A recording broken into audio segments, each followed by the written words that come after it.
Good morning, everybody, and welcome to the first of our weekly updates for Facebook Live. And my name is Bronwyn Pearson from Pinnacle People Solutions.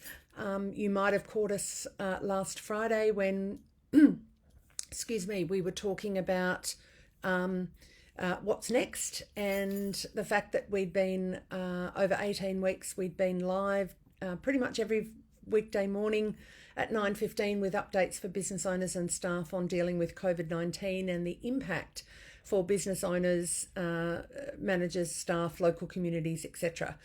We've also in that time been providing a whole lot of general information about a wide variety of staff-related topics.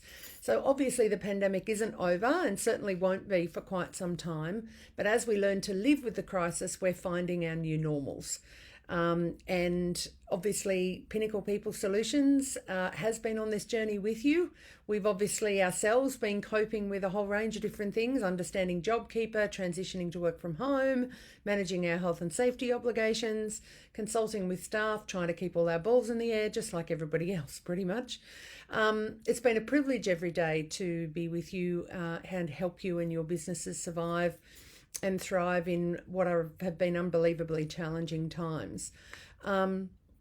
Obviously, that triple whammy of drought, bushfire, and now COVID has hit regional and remote Australia hard. But I do believe with strength and resilience, which we're particularly good at, we will come through the other side. So all the live streams that we've been doing for the last 18 weeks are still on our Facebook page, on our YouTube channel, and in LinkedIn, as well as on our website. If there's a topic that you want more information on or you want to catch up on, you can search for it on any of those channels. The links will be provided for you in the comments. So the situation isn't changing quite so rapidly every day now. So what's next? And I talked about this on Friday. So we've so much enjoyed interacting with you and sharing knowledge that we're going to continue our educational series. So today, Monday the 29th of June, is our first weekly update, So I'll be here at 9:15 on a Monday morning with an update on the last week and any breaking news in the HR space. On Thursday evenings, we're actually going to be starting a regular webinar series, and each instalment will be a deep dive into a particular HR topic. Given the currency in the news of organisations underpaying staff, which I talked about last week, this coming Thursday we'll be interviewing Rachel Fenn from Early Bird Bookkeeping about payroll pitfalls and are you paying your staff correctly? And we want to make sure to get you all the details so that you can check your payroll to avoid the kind of back pay, and fines so many large organisations and others are facing at the moment. We'll also continue to have our consultant psychologist, Jessica, providing a psychology webinar once a month. So keep an eye out for those as well. And if there are any topics, as we've done in the last 18 weeks, that you would like us to cover, please let us know. We've also got our regular employee circular newsletter, which you can sign up to, and the link again will also be provided in the comments. If there is any particularly exciting or urgent news that comes during the week, I will pop up at 9:15 the next morning to give you the scoop and how it's going to affect your business. You can subscribe to our live streams or to our YouTube channels so that you don't miss anything. But from now, we will be doing Monday updates for the week at 9:15. So unless there's something more urgent that I'll bring to you. And Thursday nights, our webinar series starts starting this week. Okay, so updates for the past week, or those arguably since Friday, given that I was last speaking with you on Friday. Just a reminder that the $10,000 New South Wales state government grants are open until tomorrow. So please get your details get up there and have a look. You might be very surprised to discover that you do actually qualify. So please do that. We've seen a spike in coronavirus cases in Victoria across the weekend. I think the last 24 hours there was 49 new cases identified. And on Wednesday, Coles and Woolworths reinstated purchase limits for items like toilet paper and hand sanitizer in Victoria, following the rise in coronavirus cases in particular Melbourne hotspots. And from Saturday, those limits were extended nationwide to ensure that shelves don't become empty. So we can all expect to find those limits in place next time we're ordering from the supermarket or going to the supermarket. Just be mindful of that. The other thing of note in the update is that the 2 metre rule, not 4 metre squared, 2 metre square rule has now been endorsed nationally. So for those who are tuning in from Tasmania and WA, you already obviously had announced that you were moving to a 2 metre rule, replacing the old standard that required 4 square metres of space per person at gatherings. The Prime Minister's detailed sort of follow-up and press announcements from the National Cabinet meeting on Friday said that National Cabinet as a whole had endorsed the new 2 metre rule for smaller premises. However, like everything else, it will still be up to individual states and territories as to when they take up that new rule. So we will watch this space and let you know as we hear.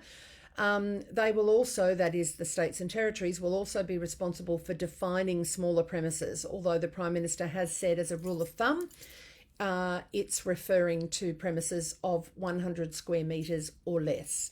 But as specific details come out state by state, we will provide that information to you.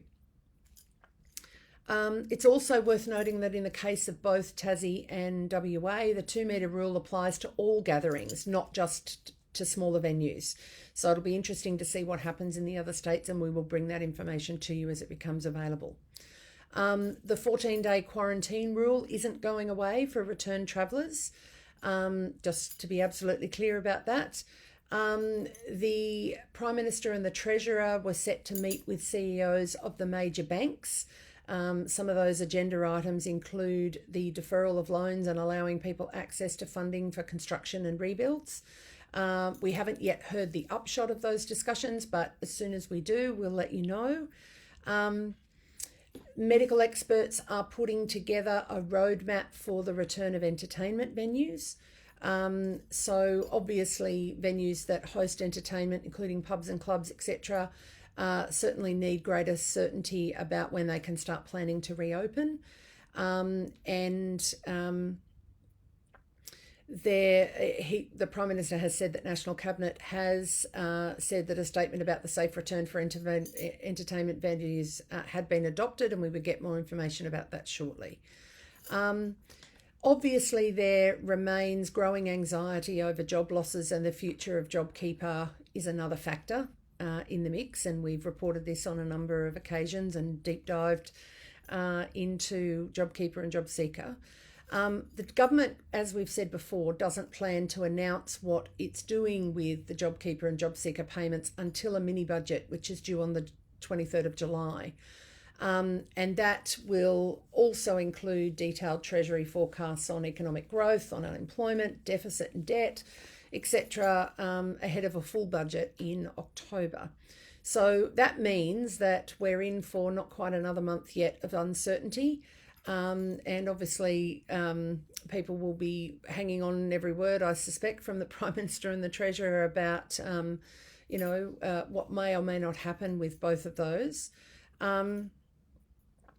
So 2 weeks ago, with some unease happening in the coalition backbench ranks, the Prime Minister signalled a more hard line in terms of JobKeeper and being very clear that it was only there till the end of September. That, spending is not necessarily a wise or responsible course sort of on a longer term basis, he said. But since that time, 2 weeks ago, of course, Deloitte has announced a loss of 700 jobs, Optus 480, PwC 400, Charles Sturt University 145, Myer 90 jobs, and Qantas 6,000, which was announced late last week. Now, obviously, those sort of cuts can't all be blamed on uncertainty around JobKeeper, but the fact of the matter is that businesses are progressively adjusting to the new reality of an economy that's going to take quite some years to recover. And big employers are making it clear to government that they believe that the government needs to spend more. Consequently, last Friday, when the Prime Minister was speaking to 2GB, he made the comment that we're going to have to keep ensuring we have policies in place to support people like we did back in March. He's offered a general assurance that there'll be a next step once JobKeeper ends in September, but we have no idea what that next step might look like. The Prime Minister's preferred approach, as he's reinforced a number of times, appears to be targeting further support only to sectors of the economy that will be continued to be affected much longer than other businesses. But the fact of the matter is there aren't any easy decisions ahead. So some sectors like aviation and the arts, for example, are clearly being harder hit than others. But as the Qantas decision reveals, there are limits to what the government is willing to do. So it's not about to provide an ongoing wage subsidy while the aviation sector waits 12 months for international travel to resume, and ideally probably about 3 years to fully recover. So obviously the government needs to decide how to best support the embattled tourism sector and for how long. So the fact of the matter is that while there's been a review report handed to the Treasurer about JobKeeper, we're not likely to hear anything, certainly not before the Eden Monaro by-election on Saturday. But as soon as we know anything further, hear anything further, we will be sure to be in touch with you and letting you know what's happening. So thank you so much for joining us today. A quick update for Monday morning for you. If you've got any specific questions about your business or you want us to help you out in any way, you can contact us anytime.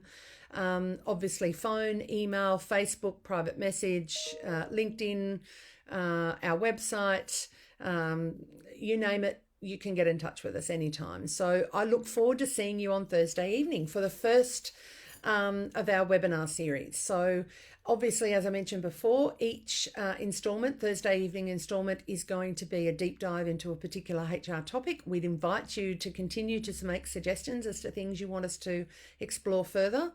On Thursday, we'll be interviewing, as I said, Rachel Fenn from Early Bird Bookkeeping on payroll pitfalls. Are you paying your staff correctly?